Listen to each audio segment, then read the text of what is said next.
I just hired a pediatrician, which I think is super important to talk about because we can treat autism and cerebral palsy.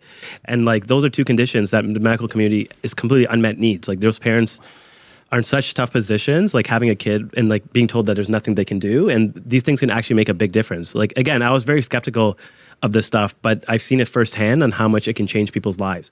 And again, and there's no harm, right? There's like, yes, maybe it's expensive, but other than that, it's not going to make your kid worse or whatever. And we have a pediatrician who specializes in that. So with kids with autism, how? Like what? Because neuroinflammation.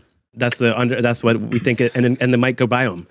And that's why FMT can help with autism as well. What are the root causes? If you read about the root causes of autism, it's consistently neuroinflammation and gut dysbiosis and the microbiome, the gut-brain axis being disturbed and all that.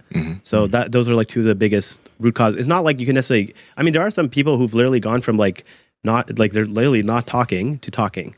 You know, and that's that's life-changing for the parents and their kids and their emotional intelligence, all that stuff, right?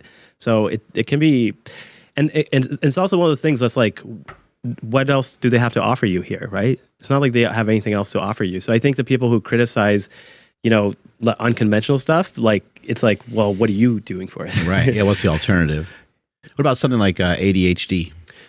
That neuroinflammation is a component of that, so you can help a little bit with like intravenous exosomes. But I would say the bigger stuff is actually, Dave Asprey showed it to me. It's like this band that basically helps you, does neurofeedback and helps, and you play a game. There's this game you can play. It's called Endeavor, I think, Endeavor OTC, and basically you play that and you use neurofeedback. This helmet. It's not a helmet. It's like a band, and basically you train your brain to become more focused. And it actually works. Dave said he's had so many people he's treated with this, and but again, like not promoted a lot because it's not pharmaceutical based. Right? I heard James Nestor more recently, and James Nestor repeatedly mentions that he's not a doctor; he's more like a reporter. You know, he just reports the information. But it's his belief through all the research that he's seen and through talking to many doctors that ADHD is actually a sleep disorder, which I found to be like super fascinating, but it has a lot to do with hypoxia and sleep apnea and things like that. So how does he treat it? He tries to teach people to breathe through their nose, tape the mouth shut.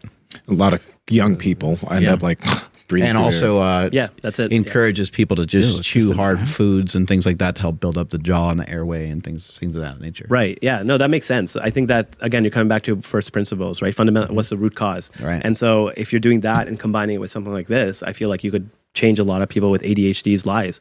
And it's completely against the pharmaceutical route, right? And that the pharmaceutical route's not a good one for ADHD. Like it's overprescribed. It causes addiction issues. It can lead to blood pressure, heart issues. So, you know, it's all about getting awareness about the alternatives because the standard model is not working.